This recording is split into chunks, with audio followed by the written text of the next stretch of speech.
શીતળા સાતમની વાર્તા। બે વહુઓ હતી, એક દેરાણી અને બીજી જેઠાણી। રાંધણસઠનો દિવસ આવ્યો। દેરાણી રાંધવા બેઠી, રાંધતા રાંધતા થાકી ગઈ। પારણામાં છોકરો રડવા લાગ્યો એટલે દેરાણી ધવડાવતી ઊંઘી ગઈ। ચૂલો ટાઢો કરવાનું ભૂલી ગઈ। રાત્રે શીતળામાં ચૂલામાં આળોટા। શીતળામાં આખા શરીરે દાઝી ગયા અને વહુને શ્રાપ આપ્યો, જેવું મારું અંગ બળ્યું એવું તારું પેટ બળજો। સવારે છોકરો મળદું થઈ ગયો। નાની વહુ તો રડવા લાગી, પણ સાસુમાએ કીધું, શીતળામા પાસે જા, એ છોકરો સજીવન કરશે। નાની વહુ ચાલી નીકળી। રસ્તામાં બે તલાવડી મળી। તલાવડી કહે, બેન, અમારું પાણી કોઈ પીતું નથી, અમારા પાપનું નિવારણ પૂછતી આવજે।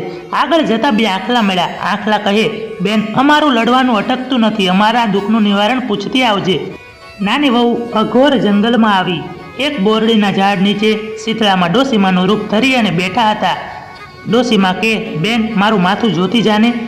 ડોસીમાનું માથું જોયું, આથી ડોસીમાના માથાની ખંજવાળ મટી ગઈ એટલે એમને નાની વહુને આશીર્વાદ આપ્યા, જેવું મારું માથું ઠર્યું એવું તારું પેટ ઠરજો। ત્યાં તો છોકરો સજીવન થઈ ગયો। પછી નાની વહુએ આંખલા અને તલાવડીના દુઃખનું નિવારણ પૂછ્યું। શીતળામાએ તેમના દુઃખનું નિવારણ કર્યું। શીતળામાએ આશીર્વાદ આપ્યા। નાની વહુ ઘરે આવી।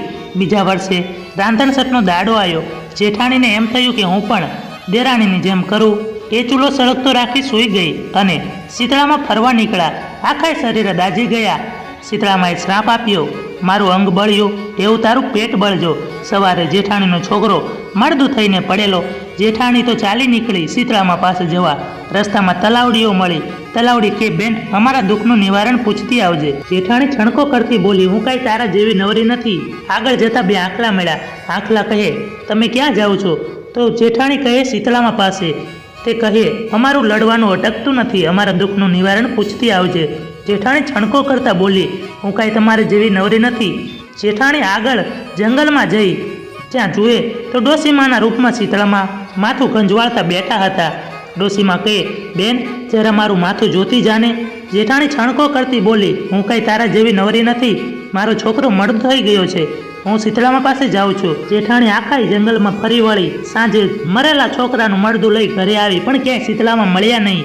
મિત્રો, વિડીયો પસંદ આવ્યો હોય તો વિડીયોને લાઇક કરી અને ચેનલને સબસ્ક્રાઈબ કરવાનું ભૂલશો નહીં।